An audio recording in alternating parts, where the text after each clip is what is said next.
complements. We would like to know more about your contributions to the radio stations to that part of the world. Please. Well, I'm excited to say we have a goal of 200 stations. That's the path we're on right now. And this was a recent decision because the more and I honor every podcaster in the world. I think the challenge we have now is too much information, so much information. And we've always been a group that wanted to decipher the diamonds and the quality. So we have stayed with broadcast networks on purpose, along with the massive library that we do have, that is the podcast that you mentioned at daniellelynn.com. So at this point, we have 15 stations, but they cover broad markets. We just picked up KFNX, which is a 50,000 watt powerhouse, and very few and very rare in America that are privately owned. And that takes us into the Phoenix market and Yuma, Sedona, Tucson. And the list of, bicoastal media, for example, I remember when they started, they had 15 stations, and now they have 53 stations.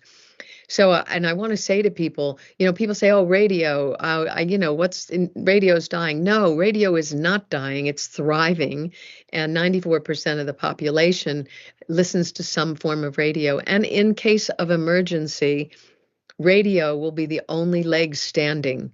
So your internet goes down, radio will be there, and the satellites will be there. And this is why we continue to say that is our target, to stay on the air no matter what, anytime, anywhere in the world, and continue it. So I'm very proud that we have a lot of radio stations, and I'm engaging every day to talk to more, because even in those few markets, when you say 15, and that's probably just in Phoenix alone, that's over 5 million potential listeners for us. So when we lifted that number up, and you look at KSRO, we've been on that station for over 20 years probably, and that's northern San Francisco and Sonoma County and all of that rich area. We tend to be with lifestyle markets, but what we talked about now has become a norm for many people to say lifestyle is quality of life.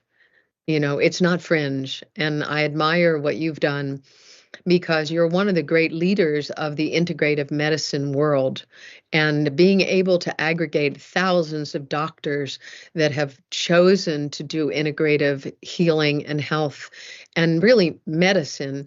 I don't know any other one except for you that has done that, especially in the broadcast arena. And with the Canadian Broadcast Network, that is more important than anything I could ever say about how do we reach people to really change their lives.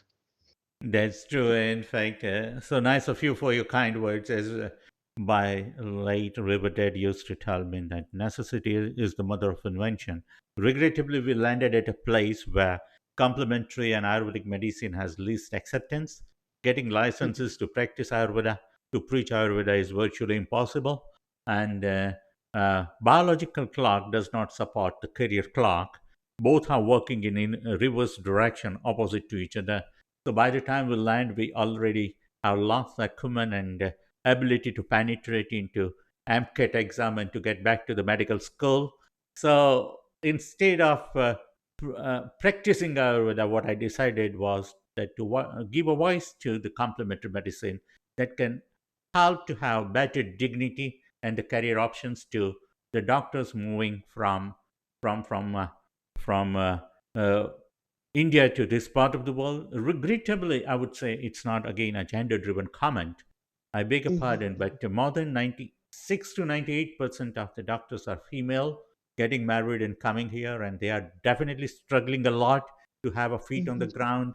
In which, if we bring an expert like you, will provide them the career options to thrive in the area where they are specially trained back home at India, and that can also complement. So we always request and invite the doctors from alternative medicine, especially those who are residing to this part of the world, to keep the light, glowing, and voice of alternative medicine spreading all over the world. That is one of the reasons of commissioning this, and ultimately it helps without prescribing certain medicine where there are no nos from Health Canada.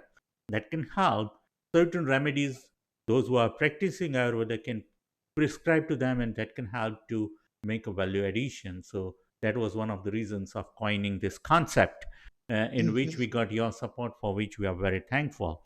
And yeah, and